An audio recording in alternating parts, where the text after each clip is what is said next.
Tonight on Missing Persons Unit, a parent's worst nightmare. I just want your home, Bridge.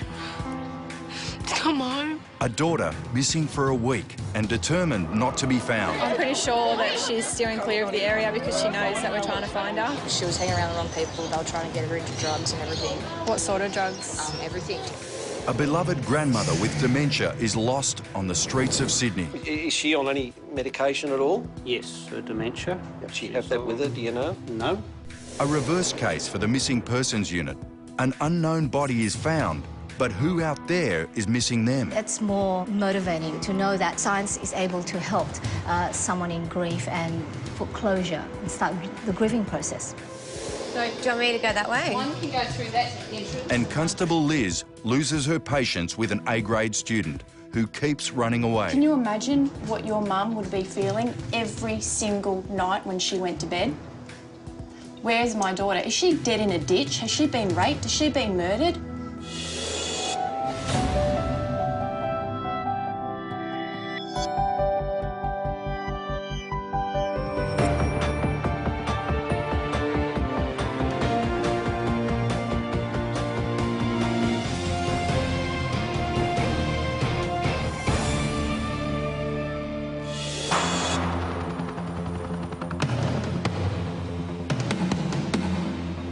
In Sydney, Constable Corinne Walters and Diana Eucles are on their way to visit the mother of Bridget Clift, a 15-year-old who's been missing for a week. Mum's quite concerned, obviously, because of her age, and I guess the fact that she has gone missing before and she is at that vulnerable, influential age where she can be easily led. Hi, how you going? Corinne from Missing Persons, how you going? Good. This is Diana. Hi, Diana, nice to meet you. Anything happened to spark this No, she was just pretty much going off, and her sister seen her pack a few extra things in her bag, and she said, better go show Mum wants to see you. And I said, Bridget, come here, but no, pretty much walked out the door instead of coming to see me, and that was the last I seen of her. Okay, has she got any sort of injuries or illnesses? No, but she suffers, like, depression and very low self-esteem. Okay. And it's getting a bit worrying. Yeah. Usually we hear that she's with someone. Yeah. Not this time round. Okay. Where would she go? Where does she like to hang out? Down the plaza. The plaza's pretty much it. Yeah, there's like a grassy area that they all hang out at. And Okay. Corinne and Diana must first search for Bridget in the most obvious places, so they head straight to the plaza. Hopefully, just by turning up and showing around her photo, we should at least be able to get another lead as where Bridget might be, so... Ella fears her depressed daughter is alone and on the streets. Come home, because we love you and we just want to help you. Help you get better and start realising that people do love you here, do care, and just want you home so you can have yourself a good life. And I just want a home. Just want your home, Bridge. Come home. Enough's enough.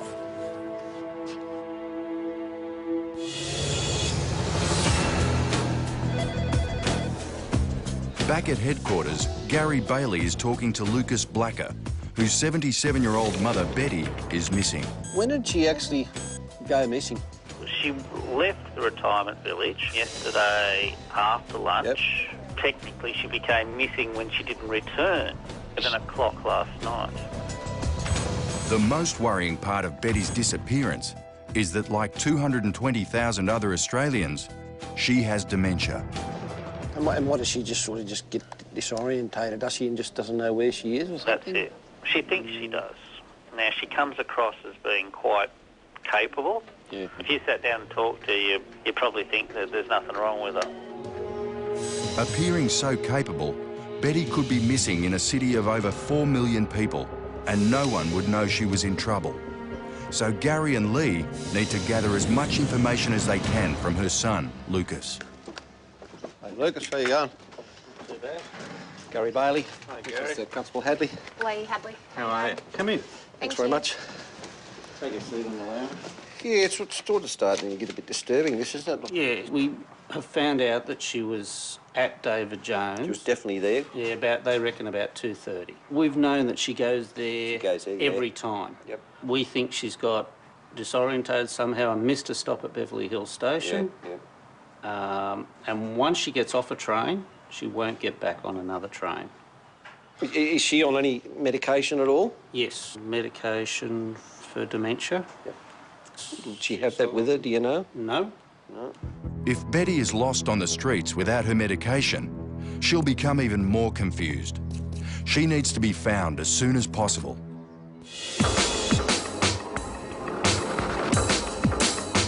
"15-year-old Bridget Clift has been missing for a week. Suffering depression and feared to be living on the streets, Corinne and Diana can only hope her friends know more about where she might be. They don't generally give their friends up, unfortunately, and they feel like they're going to get their friends in trouble, which they're not. You know, our concern is just finding them safe and well. So if we can, I guess, portray that to them, then they'll be more inclined to try and help us where they can. How you going, guys? We're just looking for a missing girl, Bridget. She's been missing for about a week. I see her around a lot. Like, she's always around here, so she might be around here tonight or something, I don't know. Hi. Look, we're just looking for a missing person by the name of Bridget. I told you. Yeah. I knew it. Bridget. Really? Bridget. Do you know where she is? Bridget, not again. We haven't seen her in a week. Yes, So- she's done it before, so she's done it many It's unexpected cooperation from Bridget's friends. These are hopeful signs that she's in the area. But what they tell Corinne is still worrying. Yeah, like she was hanging around the wrong people. They were trying to get her into drugs and everything. What sort of drugs? Everything, just Really? weed, gas, everything. I just don't know what her mental state is, and since speaking to a few people, or a few of the locals here that seem to know her, they've sort of indicated that she may have gotten into drugs or maybe hanging with the wrong crowd, or people that may be trying to encourage her to experiment with hard drugs. Depression could make Bridget more susceptible to the lure of drugs, so it's critical she's found soon. Gary and Lee are heading into the city centre. 77-year-old dementia sufferer Betty Blacker has already spent one night lost and alone on the streets. The real problem we have is finding Betty. Is she gets around and is actually a normal person. And until she sort of gets stuck in a spot and starts just hanging around there, people just sort of won't take any notice of her. We're going into David Jones. We've got some information that Betty was in there yesterday about 2:30 having some lunch. At home, Lucas knows that the longer Betty's missing without her medication, the more likely she'll be to get lost and confused. We're worried. I'm only hopeful that she's wandering around because if she's been taken into a hospital or something like that, we'd be aware of it by now. It's a hard situation because we sort of expected it to happen, but we don't know what to really feel at the moment. We're just hoping we get her back soon. We've had no luck in David Jones. She definitely hasn't been in today. We're just going to go over to St James Railway now and have a look over there. If she's not at David Jones, she's most likely to have got on a train. But if she has, there are over 300 train stations in Sydney where Betty may have got off. Although Betty is nowhere to be seen, if she was here, the station master might recognise her. We've been looking for an old lady that sort of frequents around here. I don't know whether you might have seen her around at all. No. Yeah. I wonder tomorrow, if she doesn't turn up tonight, we might get some good posters and that made up. But do you mind if you just put them around the... No problem. Thank you. OK. There's no CCTV available at the station, so it's another dead end. If Betty is lost in the city somewhere, for now, police can only hope a good Samaritan will notice her and offer help. Gary and Lee have received good news in the case of 77-year-old dementia sufferer Betty Blacker. We're going over to see Mrs Blacker. She's been located. She's over at her son's place having some lunch. So we're just going to go over inside her and see if she can tell us anything about her little adventure she had. Thanks to the missing persons reports, Betty was noticed by local police 30 hours after she went missing, only a few blocks from her retirement village. Gary Marley for the Missing Persons Unit. Oh, are you? Yes, well, Too I'm bad. not missing at the moment. You're not missing at the moment. I'm Lee. How you going? That's Lee. Ah. So you'll be glad to be home then? I've been home for a long while. I mean, that happened ages ago, and I can't remember a lot about it either. What can you remember? I don't know what I can remember now. It seems so long ago. Yeah, well, all we know, we got a call that you'd sort of gone missing from home. Is that right? Oh, yes. Yeah. And then sort of after that, we don't know where you went. No, neither do I. You can't remember? No. I think I was somewhere down near the harbour. Mm. I don't know whether I was under the harbour bridge or not. Oh, yeah. You know, I might have been there because it's my harbour and I like it and I go down there a lot. Yep. And I'm a water person. Yeah. It's a beautiful spot there, isn't it? It is. Can you remember the police picking you up? No, well, I can't really. Mm. No, because I've got Alzheimer's. Yes, I know that, yep. No. Yep. And it's very handy at times. I'm sorry, but it is. Yes. And you know, it takes less energy to smile than it does to frown. So if you all laugh now, you'll be right. Exactly. Mrs. Black is home safe and well. She doesn't remember much at all about her exercise at all. Just the memory's just gone. But there's now provisions being put in place at the nursing home where, you know, she just won't be allowed to go out willy-nilly. But it's a great result.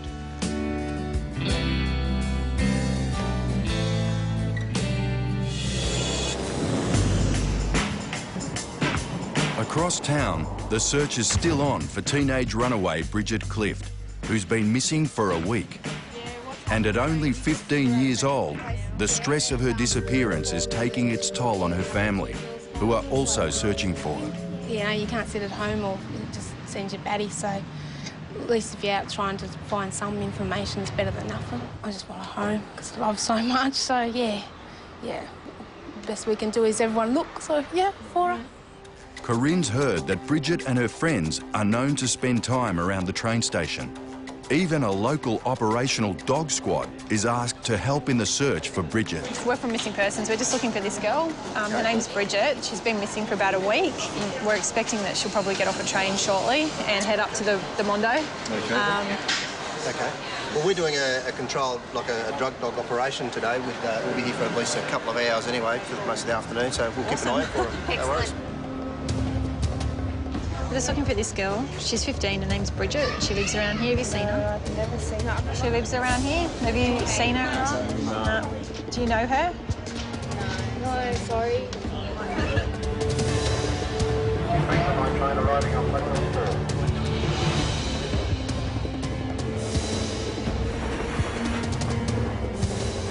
The light is fading, and so are Corinne and Diana's hopes of finding Bridget anytime soon.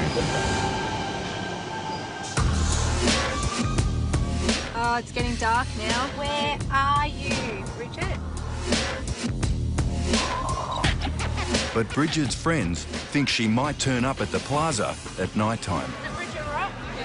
Yes, she was here last week. Oh, I saw her just a couple of days ago. All of her friends are here. All of the local group that she usually hangs around are here, and no one's seen her tonight. So I'm pretty sure that she's steering clear of the area because she knows that we're trying to find her. Although they're getting closer to finding Bridget, for now, Corinne and Diana can only hope she's somewhere safe for another night. It's day 2 in the search for missing teenager Bridget Clift, who's now been missing for 8 days. Corinne and Diana have been told by one of the locals that Bridget is staying at this address. Hello? No one's home, but a neighbour says he's seen her. I'm standing at the tree there. This tree just here? Yeah, they were standing like on the road and the tree, and when I come past, they stepped out onto the road. And... Was any of the girls that she was with, do they live next door here? No, none of them I've seen around here before. That would have been about 8:30. She's in the house. 8:30? Yeah. Yeah, she was in a house somewhere. All right, well, look, thank you. Appreciate your help. It's frustrating for Corinne and Diana, but at least now they know they're in the right area. Hey, guys, Can you just hang on a second? We just need to make sure she's, like, visibly okay. See 3 girls walk past. Haven't seen this chick hanging around. I haven't seen it. With 2 other chicks. If you do see her today, if you could give us a call and we can come back and try and find her. Yeah, sort of. No, there's no one on the platforms.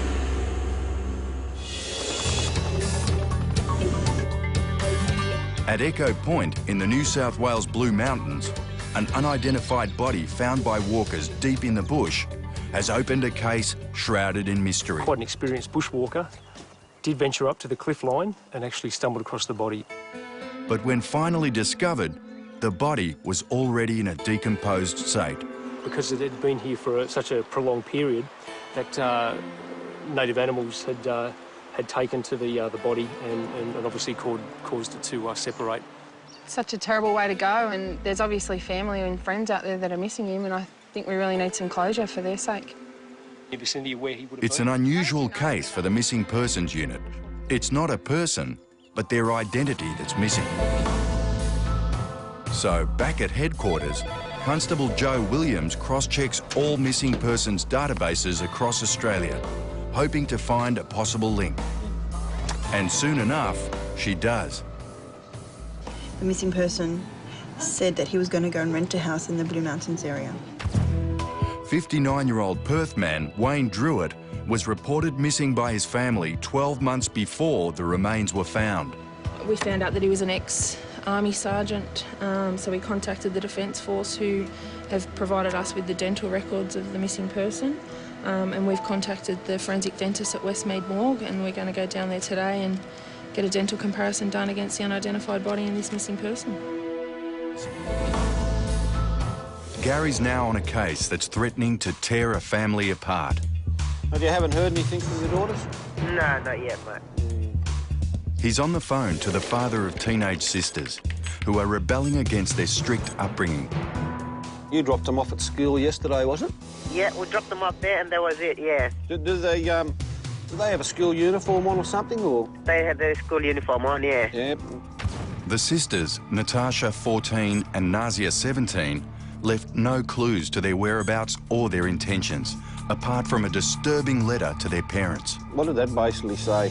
Well, the letter is saying, thank you for, what do you call it, look, be there for us all this time and everything, for sickness, and like, such a sad letter to start off. Yep. And they just want to live a different path and, like, not to contact them and all that sort of thing. It's very unusual for 2 children from one family to go missing at the same time. Gary needs to speak to their parents. We've done so many of these, you know, the children, they just don't think, you know, they've left a note there this time, but that means nothing, you know. Really, they would have been better off to talk with the family and try and talk it over. Obviously, they've got some sort of grievance there. It'll be interesting when we do find them, just to see what is going on. Well, that's obviously quite disturbing for you, this... They've never done this before, the girls? No. Not at all? No. As far as we knew, they went to school, but they usually ring me up and let me know wherever they are. But yesterday there was no phone calls. They left their phone behind. They just left everything behind, so they cannot be contacted. So currently they don't have a phone with them? No. All their parents have is this distressing letter. Dear Mum and Dad, there's not much to say for what we have done, but it is our own choosing. We want to lead a different path because life only comes once. And let us follow our dreams and to do what we need. But no matter what happens in the future, we will cherish all of the family and both inspirational parents. Thanks to God, we are likely to be alive and living it to the most. This can be a learning experience, and be thankful we didn't kill ourselves or harm, which could lead to more complications. Love forever, Naz and Natasha. Yeah, it's very powerful, isn't it? You know, Very powerful and very worrying. Young girls talking about life and death. Keep your chin up and I hope you can find them quick for you. Yeah. Thank you. As Gary and Phil head off to start the search for the girls, Mohammed pleads for his daughters to come home. Yes, Nazi, Natasha, we all love you very much. All the families are missing you. Please come back home and we can sort of work things out.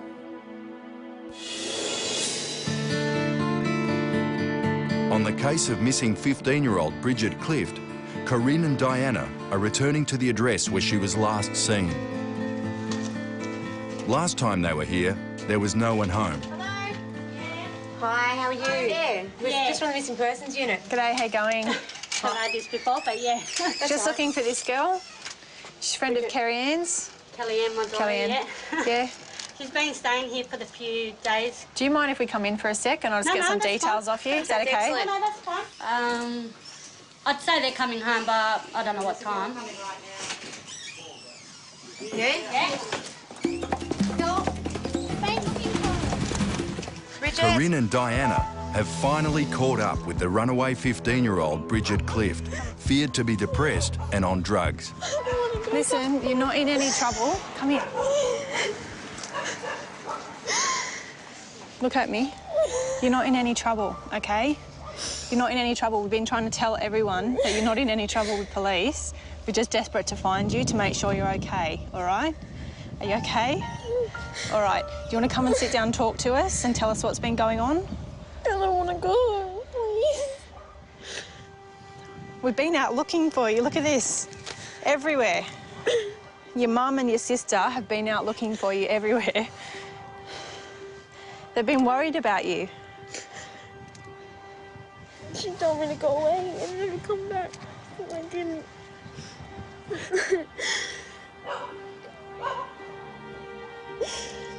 Although Bridget still doesn't want to go home, her mother's glad to hear she's been found safe.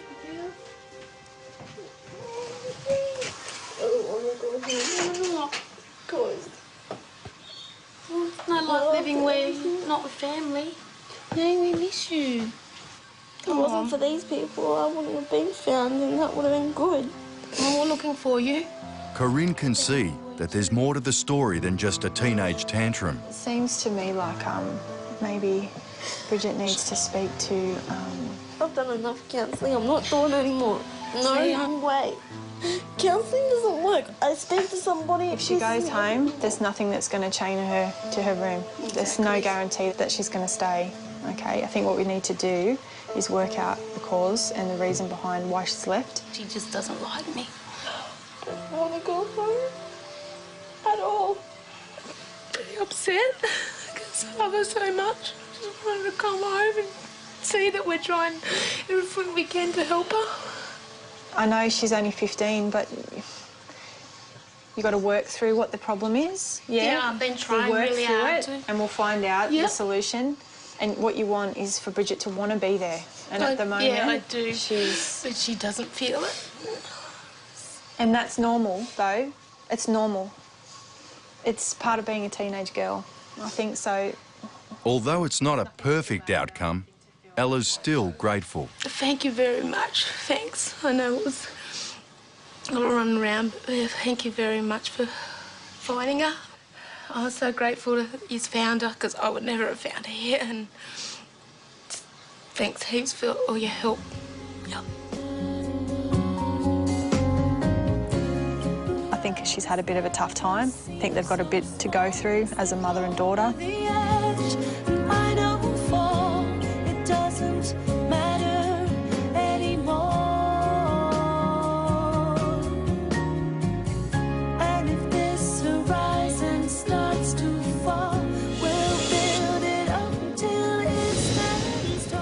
Back at headquarters, Constable Liz Drake is on the case of another missing 15-year-old.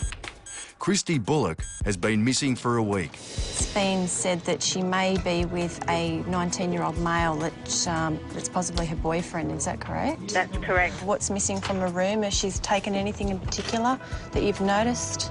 No, just clothes. She hasn't even taken a toothbrush. And she's very, brushes her teeth 3 times a day. Very hygienic girl. Yes. So you think wherever she's gone, there's one there for her already?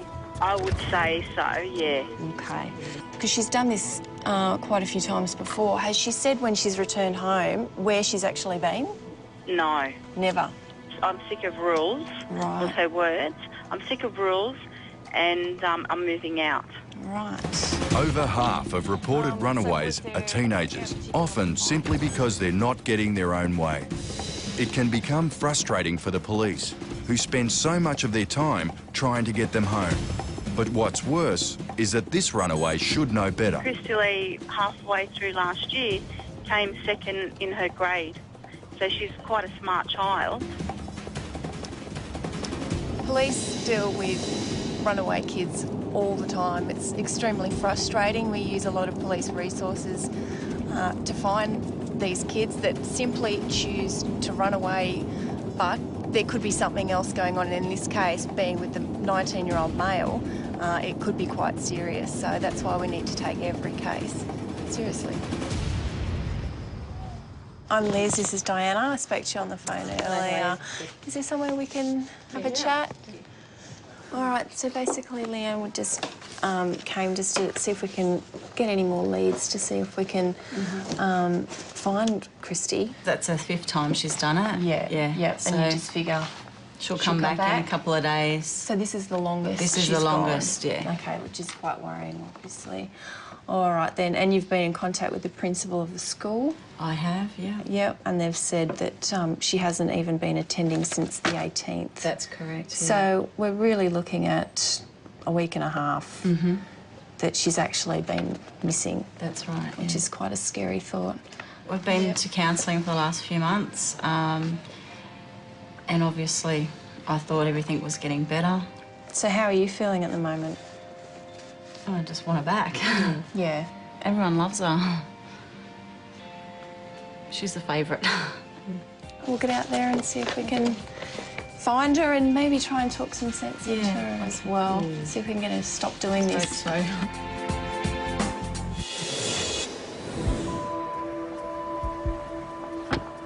On the mysterious case of the unidentified body found at Echo Point, Constable Williams has enlisted the help of world-renowned forensic dentist Dr. Chris Griffiths, who identified the victims of backpacker killer Ivan Milat.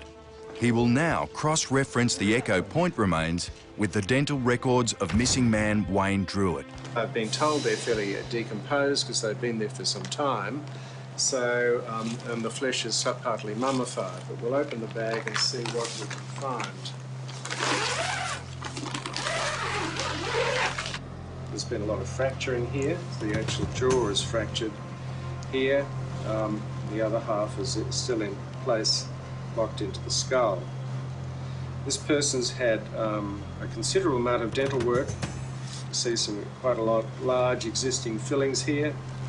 So you can really have a bit of a good estimate to start with. This person was born prior to 1968. Because after 1968 you had fluoride come in and you had very little, dental work, not extensive dental work like this. This army member's got no teeth at all in his upper jaw. He's had a full upper denture made back in 1980s. The results are a double disappointment. Wayne Druitt is still missing and the man's identity is still a mystery. So, to help the Missing Persons Unit give the man a name, Dr. Griffiths does a thorough analysis to create a forensic map. What Dr. Hyam and I have done here is to actually try and get as much dental evidence as we can from the remains to help the missing persons police be able to identify this person and have them returned to their family as soon as possible. Yeah, hello. I was after Dr. Satisno, please. The skull will now be sent to a facial identification expert who will hopefully be able to give the dead man a face. There's obviously family or friends who are out there wanting closure, so it's a very important step. In Sydney, Liz and Diana are on their way to the high school where missing 15-year-old Christy Bullock is enrolled. We're off to see Christy's principal, have a bit of a chat with her, see if she's got any leads for us. I mean, she might know some of Christy's friends. She might be able to tell us who she's been hanging out with, give us some names, some addresses, see who we can actually chat to get some more information. It's very common for teenagers to keep this code of silence with each other. They need to forget this code of silence because people are worried. It's selfish and we need to know where they are. When Liz and Diana arrive at the school, they're in for a surprise. Christy has just turned up. But the principal is worried that if she sees the police, she'll do a runner. So suggests Liz and Diana block the escape routes. So, do you want me to go that way? One can go through that entrance and one through the Cops are here. Christy. And as expected, Christy is not happy to be found. My name's Liz. I'm with the Missing Persons Unit. We just want to talk to you and just find out what maybe we could do in order to help you stop doing this, because this is just not healthy. So, do you want to give us a rundown on why you keep running away? I'm not allowed to do anything, pretty much. You're not allowed to do anything? Yeah. Like what? Like see friends. That's a bit of a cop-out. It's not a good enough excuse for Liz. It's selfish, and you need to understand that you're wasting our time. Yeah. You are worrying people sick. You are 15, not 20. You live under your mum's roof. That means mum's rules. In 3 years, you'll be 18. You can do whatever you want. Apparently, you're a really smart girl. Is that right? Yeah. Yep. And your grades have been slipping? Yeah. Why? I really don't know. Can you imagine what your mum would be feeling every single night when she went to bed? Where's my daughter? Is she dead in a ditch? Has she been raped? Has she been murdered? And I can tell you right now, it would be the most horrible feeling in the world. You want to piss off for a week without any contact whatsoever, and you think that's okay. It's wrong. And you need to stop. You need to stop worrying your mum, and you need to stop wasting our time. Do you understand that? Use that intellectual brain of yours and think about what you want to say to your mum. Sorry? That would be a good start. What are you sorry for? It's a tough approach, but Liz hopes it will smooth the way for Christy's mother. In the case of runaway sisters Natasha and Nazia, Gary is visiting the police officer who wrote the original missing persons report. Gary Bailey, missing persons, mate. How you going? How you going? We believe you might sort of know a little bit more. Some of the boys from here have been around this morning. We've had a few leads through the morning, and at the moment we've got a lead that's going to Minto. We assume it's at a refuge house. We've made some inquiries, but it still has to be followed up by police. And we've got just the information of the refuge on the back. It's on the back there as well. They pass on an address where the sisters may be found. We've got a report that these two young girls may be in a refuge out at Minto. So we're just going to go out there and see if we can sight them. Even though we got the youngest girl, she's 14, if she's at this refuge, it's a reputable refuge. We don't really have any power just to go in and drag her out, you know.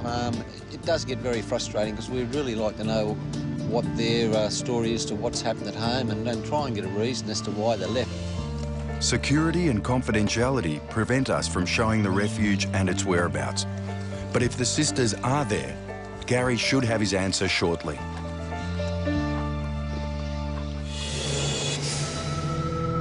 Across town at Sydney's University of Technology, forensic anatomist Dr. Maya Sutisno is painstakingly creating a face for the unidentified Echo Point man. What we have in the box is the actual skull, the original skull of the Echo Point remains, and although it looked quite intact at this stage, we did find it in little pieces, and it took hours to piece it together to eventually get a facial structure. As well, for example, you can see here the mandible was also in pieces, which we then had to reconstruct into a proper form. And from these two, we were able to then create a duplicate, a perfect cast, in which we can then start the reconstruction. No two skulls are alike, so by meticulously rebuilding layer upon layer of tissue, Dr. Sutisno will be able to create an accurate likeness of the man. We have guidelines to follow, which to recreate the eyes or placement of the eyeball, you know, where it's going to be located in the socket, and is it going to be protruding eyes, those goggle eyes, or is it going to be deep-set eyes? All that information we can gain from the intricacies, the formation of the skull. This reconstruction could be the missing link to making a positive identification. To know that eventually it is to put someone else's mind at rest, it's more motivating to know that we were able, well, science is able to help someone in grief and put closure and start the grieving process.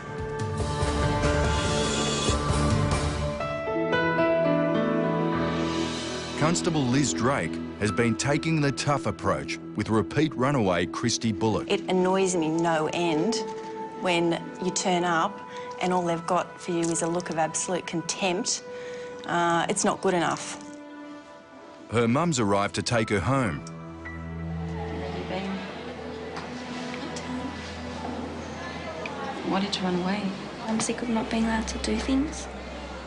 But it looks like Christy has already forgotten Liz's advice. Christy, how about you don't speak to your mother like that and tell her what you were telling me? Something you had to say to her? Sorry for putting you through that pain. Do you mean it? Yes. Your mum has a right to know who you've been with, where you've been, what time you were there. Where's all your belongings? People's houses. No, Christy, that's not good enough. It's not good enough. Names, addresses, that's what it's come down to. I don't know addresses. Names, then. Names. Ash. Although it turns out Christy has not been staying with a 19-year-old, she's still showing no remorse for the heartache suffered by her mother. I'm sorry, but it doesn't fly. You go to school, you go home, you abide by the rules. That's it. There's nothing else to it. You're a child. Just come in and see me in the morning, all right? Just pop in and say hi if you're at school, OK? All right, OK, take care. Okay. All right, see you later. See ya. Bye-bye. OK, I hope this is the last time, Christy. I don't want to see your file on my desk again. OK? Mm-hmm. Great. All right, well, you take care. I hope things improve with you with Mum. All right? It does annoy me, but in saying that, we did find her, and that was the whole point of this. That's what we do. I just hope that they can begin to mend their relationship and be able to communicate a bit more with each other so this doesn't happen again. It's a bittersweet result.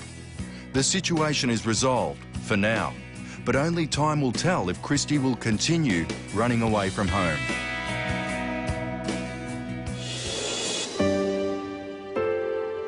There's good news for Gary. He's found the missing Janef sisters. They are living in a refuge. It's like a crisis centre in there, and we've spoken to the girls. They're in safe hands, but they're very confused. The whole issue of why they've left this reverts back to foreign cultural differences. There's been talk of arranged marriages and things like that, and the elder girl just can't take it anymore, so they've had to go. Two cultures have collided and have pushed a family apart. It's a boundary Gary won't cross. We'll now go back and we'll talk to the parents. We can't disclose where these two girls are. It's no doubt it'll probably break their hearts. Hopefully maybe some mediation. The girls may get back to their parents, but well, it doesn't look real good at this stage.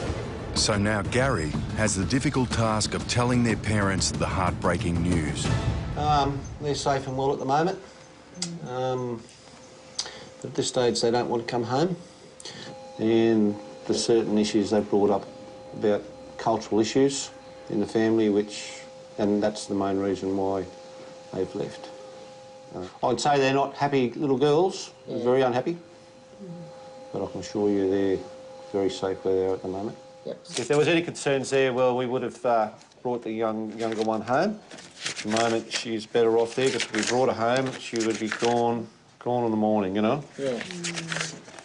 It's tough for Mohammed and Sandra to accept that their beliefs may have driven their daughters The main thing is that we know they're safe and well, so That's my main thing. If they can take a week or two or whatever, so we all can sort of, even they have to, It's going to be a matter of probably mediation and things, and Doc's just going to have to work out what's going to go on. Nothing is more important to Mohammed than his two girls, and he'll do anything to have them back at home. Lately, we know they've sort of grown up. They sort of like to do things on their own way, so we might just have to adjust to that and let them, okay, you just go your way and do it. No, they might be happy that way. I just hope one day they will grow up and they'll get the time will, it's just a bad time for them too, I suppose. They're changing in a lot of ways at the moment. Yeah, it's a lot of changes in their life. It makes it a hard day.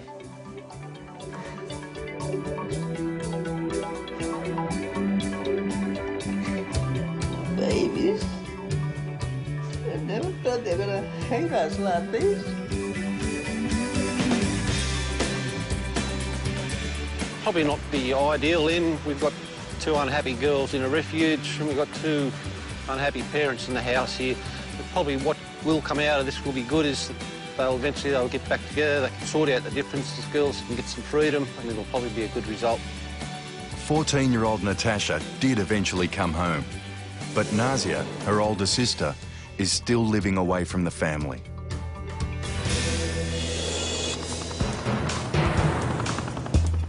Nearby in the CBD, Steve McAllister is returning to see Dr. Satisno, who's now made the finishing touches to the reconstruction of the Echo Point skull. Here it is. That's it?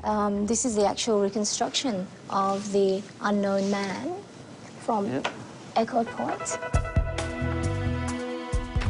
Through forensic technology, she's accurately recreated the image of what the deceased man once looked like. He was Caucasian with Aboriginal traits. You're just waiting for him to talk, really, aren't you? It's just amazing looking at that. Yeah. Well, this left ear is a perfect duplicate of the unknown individual's left ear. So that was still intact? That was left intact. Right, OK. And from what you've seen from the remains which were located, you could work out the hair he was yes, on top of that? There were remnants of hair there, and which gave us length and colouring, as well as a pattern of balding. Right. So really you've had to do a 3D jigsaw puzzle. Exactly, and put them together. With such a close likeness, the police can now use the image in an appeal to the public. Well, that was fantastic. That's a lifelike image of what we hope is a person whose remains were found, and hopefully by getting it out in the media, we might be able to find relatives of that person, actually put a name to his remains. Every year, over 35,000 people are reported missing in Australia. Have you seen Laura Hayworth, who went missing from Queen Anne in 2008? Or Stephen Atkinson, last seen in Orange on August 2007? And Gregory Christensen, who disappeared from Port Germain in 2003. If you have any information, please call 1800 333 000.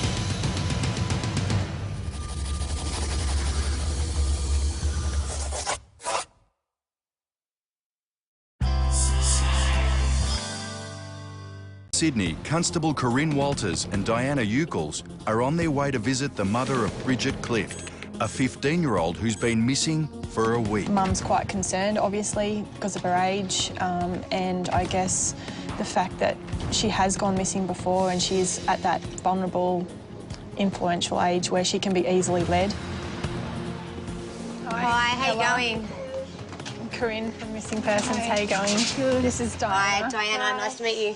Anything happened to spark this disappearance? She was just pretty much going off, and her sister seen her pack a few extra things in her bag, and she said, better go show Mum wants to see you. And I said, Bridget, come here, but no, pretty much walked out the door instead of coming to see me, and that was the last I seen of her. OK, has she got any sort of injuries or illnesses? No, but she suffers, like, depression and very low self-esteem. Okay. And it's getting a bit worrying. Yeah. Usually we hear that she's with someone. Yeah. not this time round. Okay. Where would she go? Where does she like to hang out? Down at the plaza. The plaza's pretty much it. Yeah, there's like a grassy area that they all hang out at. Okay. Corinne and Diana must first search for Bridget in the most obvious places, so they head straight to the plaza. Hopefully, just by turning up and showing around her photo, we should at least be able to get another lead as where Bridget might be, so... Ella fears her depressed daughter... Gary Bailey. Hi, Gary. Mr. Constable Hadley. Lee Hadley. How are you? Come in. Thanks very much. Take a seat on the lounge. Yeah, it's sort of starting to get a bit disturbing, this, isn't it? Yeah, we have found out that she was at David Jones. She was definitely there. Yeah, they reckon about 2:30. We've known that she goes there, every time. Yep. We think she's got disorientated somehow and missed a stop at Beverly Hills Station. Yeah. And once she gets off a train, she won't get back on another train. Is she on any medication at all? Yes, medication for dementia. Yep. Did she have that with her, do you know? No. No. If Betty is lost on the streets without her medication, she'll become even more confused. She needs to be found as soon as possible.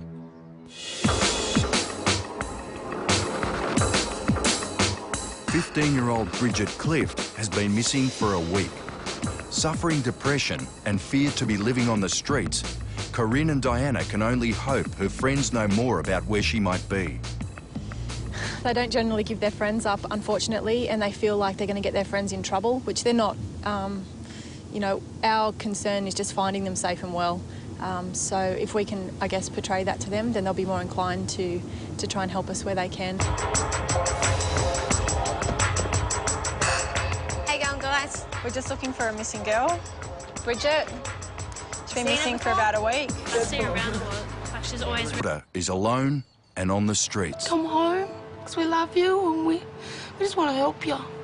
Help you get better and start realising that people do love you here, do care, and just want you home so you can have yourself a good life. And I just want a home.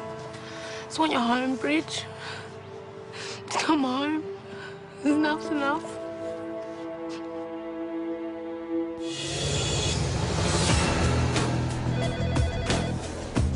Back at headquarters, Gary Bailey is talking to Lucas Blacker, whose 77-year-old mother, Betty, is missing.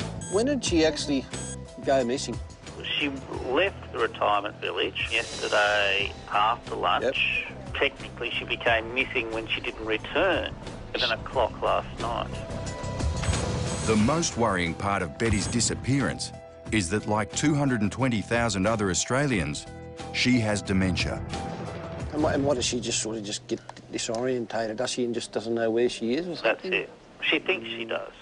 Now, she comes across as being quite capable. Yeah. If you sat down and talked to her, you probably think that there's nothing wrong with her. Appearing so capable, Betty could be missing in a city of over 4 million people, and no one would know she was in trouble. So Gary and Lee need to gather as much information as they can from her son, Lucas. Hey, Lucas, how you going? Around here, so she might be around here tonight or something, I don't know. Hi. Look, we're just looking for a missing person by the name of Bridget. I told you. Yeah. I knew it. Bridget. Really? Bridget. Do you know where she is? We haven't seen her in a week. Yes, So- she's done it before, so she's done it many It's unexpected cooperation from Bridget's friends. These are hopeful signs that she's in the area. But what they tell Corinne is still worrying. Yeah, like she was hanging around the wrong people. They were trying to get her into drugs and everything. What sort of drugs? Everything, just Really? weed, gas, everything. I just don't know what her mental state is, and since speaking to a few people, or a few of the locals here that seem to know her, they've sort of indicated that she may have gotten into drugs or maybe hanging with the wrong crowd, or people that may be trying to encourage her to experiment with hard drugs. Depression could make Bridget more susceptible to the lure of drugs, so it's critical she's found soon. Gary and Lee are heading into the city centre. 77-year-old dementia sufferer Betty Blacker has already spent one night lost and alone on the streets. The real problem we have is finding Betty. She gets around and is actually a normal person. And until she sort of gets stuck in a spot and starts just hanging around there, people just sort of won't take any notice of her. Going into David Jones... Tonight on Missing Persons Unit, a parent's worst nightmare. I just want you home, Bridge. Just come home. A daughter missing for a week and determined not to be found. I'm pretty sure that she's steering clear of the area because she knows that we're trying to find her. She was hanging around the wrong people. They were trying to get her into drugs and everything. What sort of drugs? Everything. A beloved grandmother with dementia is lost on the streets of Sydney. Is she on any medication at all? Yes, for dementia. Does she have that with her, do you know? No. A reverse case for the Missing Persons Unit. An unknown body is found, but who out there is missing them? It's more motivating to know that science is able to help someone in grief and put closure and start the grieving process. So, do you want me to go that way? One can go through that entrance. And Constable Liz loses her patience with an A-grade student who keeps running away. Can you imagine what your mum would be feeling every single night when she went to bed? Where's my daughter? Is she dead in a ditch? Has she been raped? Has she been murdered?